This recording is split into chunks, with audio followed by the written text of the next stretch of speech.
voltando então com o nosso bate-papo aqui do tema saúde, o combate ao fumo com o pneumologista Dr. Alexandre Milagres e o Márcio, que está aqui hoje com a gente. Márcio, então você começou a sua relação com o fumo com que idade que você falou? Com 14 anos, escondido de papai e de mamãe. Mas os pais fumavam? Não, mas o colégio era chique, era bonito, as garotas gostavam. Eu já era feinho, né? Eu tinha que arranjar um diferencial para poder aparecer um pouco mais. O diferencial era o cigarro. Uma das vezes meu pai resolveu, sabe, buscar para ver como é que ele está na escola. Aí, sabe, aquela turminha toda, ih, teu pai está lá na esquina.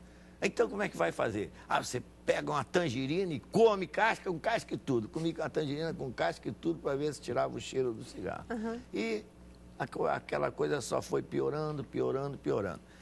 Aonde eu morava, tinha um ponto de bicho e o bicho era proibido. E o bicheiro, não sei de que forma, ele guardava o negócio das listas e tal, num cantinho da minha casa, do lado de fora. E eu também escondia meu cigarro ali, porque para ninguém descobrir. Uhum. Um dia ele chegou para mim, esse cigarro é seu? Eu falei, não, meu, o quê? Ele podia contar para o meu pai. Ele falou, não, então tá bom. A partir daquele dia, todos os dias, eu tinha um maço de cigarro fechadinho ali para mim. E eu entendi o recado dele. E ao invés de melhorar para mim, piorou, piorou, piorou. Os anos foram se passando, e aí começam os problemas. O pigarro, a tosse terrível, a falta de ar, a respiração difícil, a caminhada complicada. E aí, uma amiga minha, que era da igreja, frequentou o grupo. Vamos lá, vou te levar lá. Eu me encontrei com ela na rua, falei, você quer fumar? Não, quero não, parei há 6 meses. Ela havia parado há 6 meses. Aí me levou ao grupo onde estou há 5 anos lutando para conseguir deixar, que é bastante difícil. No primeiro ano que estava presente, eu disse a ele que no dia do aniversário da filha dele, eu deixaria. A filha fez aniversário e eu não deixei. Ah, não, pode deixar que eu só vou esperar passar o Natal, por causa de festa, a gente bebe, a gente brinca e tal. No início do ano, na virada do ano, deixo também. E não deixei. Aí você começa, olha, vou começar assim. 30 cigarros, 20 cigarros hoje, 19 amanhã, 18, 17, 16, até chegar a um só. E assim eu fiz, isso mais de uma vez. Chegava no 1, ficava uma semana com um e voltava de novo. Doutor Alexandre, isso que o Márcio está colocando é muito interessante.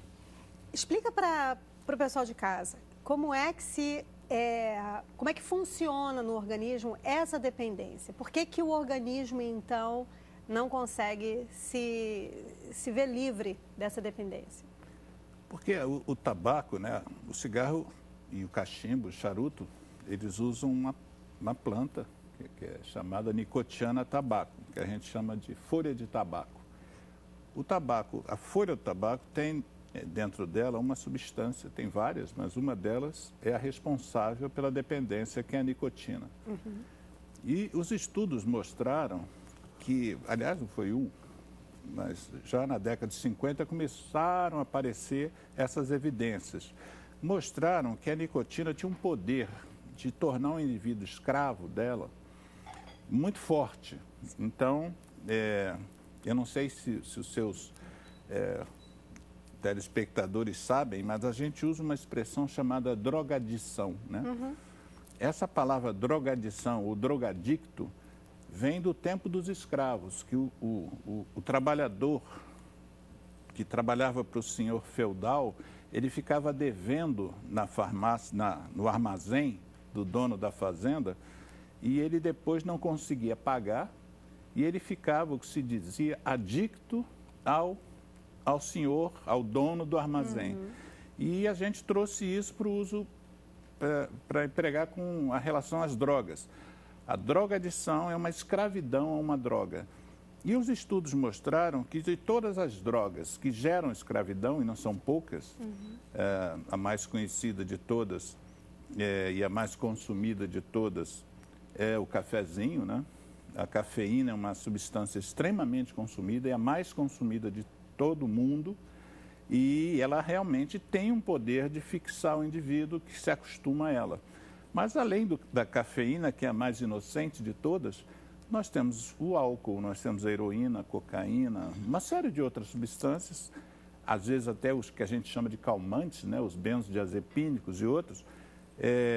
Então, os estudos mostraram que de todas as substâncias, a nicotina é a pior delas, é a que tem o poder de alterar o cérebro do indivíduo, que fica dependente de mais uma experimentação e mais uma experimentação. Eu coloco dessa forma porque muitas vezes as pessoas que veem, por exemplo, a luta do Márcio e a de tantas outras pessoas que param por um determinado tempo e retomam, as pessoas julgam de uma forma muito pejorativa, dizendo, você não tem força de vontade, você não é bem assim. A gente está aqui colocando que tem um outro processo de envolvimento fisiológico que torna essa dependência uma luta acirrada, não é? Exatamente, não tem absolutamente nada a ver com a força ou a fraqueza da vontade, com a questão do caráter, com o fato do indivíduo se amar ou deixar de se amar, com o fato do indivíduo ser ou não responsável. Ele pode ser responsável o Márcio é um belíssimo exemplo, é um chefe de família, não só da própria família, mas das famílias agregadas. Ele é um sujeito diferenciado. Mas ele não consegue, nesse aspecto, ainda não conseguiu se livrar dessa escravidão. Nós consideramos que a nicotina, por ser a geradora da escravidão, é a pior substância que o homem já entrou em contato. Eu acho que não existe nenhuma outra substância tão nociva para a humanidade por causa dessa relação de dependência. Então, quando você vai estudar hoje qual é o impacto do fumo, eu estou para tirar uma foto de um cigarro numa balança de precisão, marcando quantas gramas deve pesar um cigarro, né? Como é que pode uma substância, um cilindro tão pequeno, tão leve, ser responsável por um holocausto anual?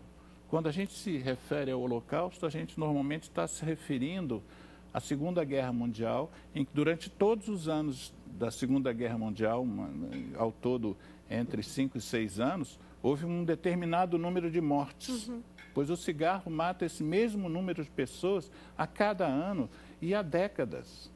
Há décadas nós temos uma mortalidade que começou a ser medida com 2 milhões, 3 milhões, 4 milhões, 5 milhões, nós já estamos com 6 milhões de pessoas por ano, para uma substância que aparentemente é uma substância das menos inofensivas. Só agora nós conseguimos fazer com que as pessoas não usassem fumo em ambientes fechados no Brasil, que é um país avançado nesse sentido. Porque até então você podia fumar onde você quisesse. Eu fui de uma escola de medicina onde se fumava dentro da aula, dentro da sala de aula. Não havia nenhum impedimento. Se fumava em hospitais, há coisa de 10, 20 anos atrás.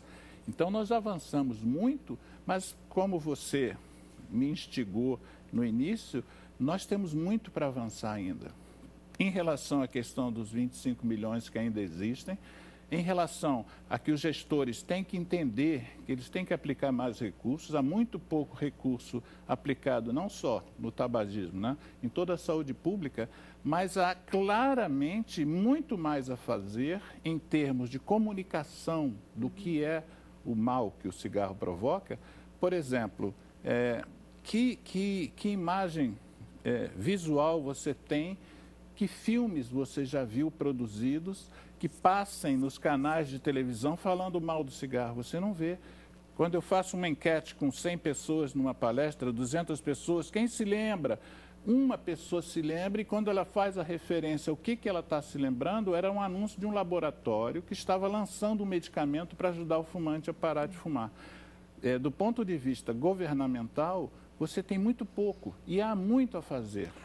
É muito importante essa nossa conversa aqui, inclusive, nós vamos para uma dica agora e em seguida eu quero que o doutor Alexandre e o Márcio comentem um pouco sobre esse trabalho feito nesse centro de apoio ao tabagista. Vamos à dica.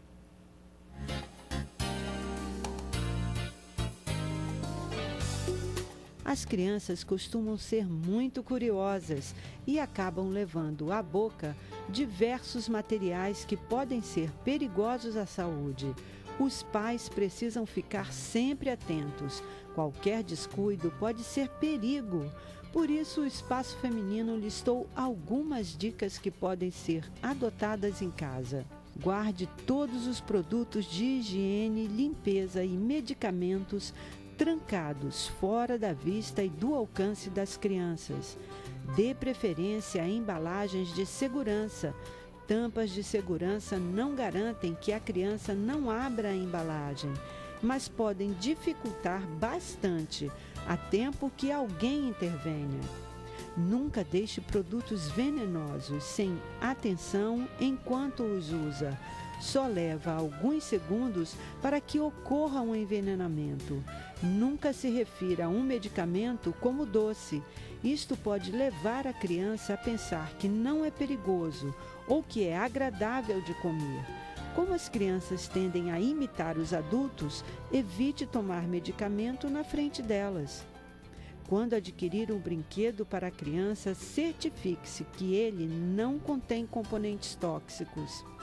Em caso de intoxicação, entre em contato imediatamente com o pronto-socorro ou Centro de Controle de Toxicologia de sua cidade para receber orientações adequadas. Essa é mais uma dica do Espaço Feminino. Inclusive, antes da gente ir para o intervalo, só queria deixar claro aqui que eu estava falando com o Márcio o seguinte, que o fato da pessoa ter o mau hábito do cigarro não impede essa pessoa de jeito nenhum de ser e viver um relacionamento com Deus. Se você fuma e você está dizendo assim, puxa, eu vou para o inferno porque fuma, isso é uma mentira, isso é um equívoco. O hábito de fumar faz mal à saúde. O próprio Ministério da Saúde adverte.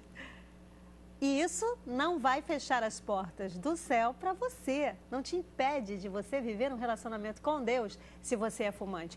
Pelo contrário, se você fuma e precisa de apoio para lidar com esse mau hábito, o que você precisa realmente é contar com o amor de Deus e não viver sem ele. Então o cigarro não será o empecilho para você ficar quanto mais perto de Deus você quiser ficar. Isso é uma invenção humana que fica o tempo todo excluindo as pessoas, ao invés de incluir as pessoas, excluem as pessoas. Então, Márcio, você tem mais é que ficar mesmo num lugar chamado igreja, ou se você não quiser, entenda o seguinte, que Deus, ele é único e ele é aquele pai que recebe seus filhos. Então, o que nos chama para perto dele é o fato de acreditarmos que ele existe. E se você acredita que ele é Deus e ele é tudo que você precisa, o cigarro é um detalhe na sua vida que será superado. Ponto final. O mais rápido possível. É isso, gente. A gente vai para o intervalo e volta já.